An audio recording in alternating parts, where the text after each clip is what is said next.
Malik, tinchlikmi? Archaga sal vaqtliroq emasmi? Endi oktyabr bo'lsa. Nuqulman shunaqa deysizlar.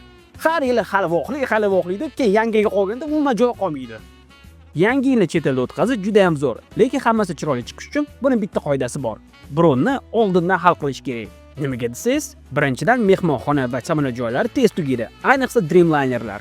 Ikkinchidan narxlar hozir normal narx, lekin dekabrga yaqin kosmosga uchib ketadi. Uchinchisi esa albatta bu tanlov. Biznes klassda uchmoqchimisiz yoki eng kamida ekonomda yaxshi o'rin tanlamoqchimisiz? Faqat oldindan bron qilganda shu imkoniyat bor. Biz bilan qayerlarga borish mumkin? Variantlar juda ko'p. Fukok, Sharm el-Sheyx, Tailand va Maldiv orollari. Shuning uchun yangi yilni uyda Oliviya bilan emas, palmalar ostida kutib olishni istasangiz, bronni hozirdan qiling. Keyin o'zingiz minnatdor bo'lib qolasiz. Yangi yilni prestij bilan kutib oling.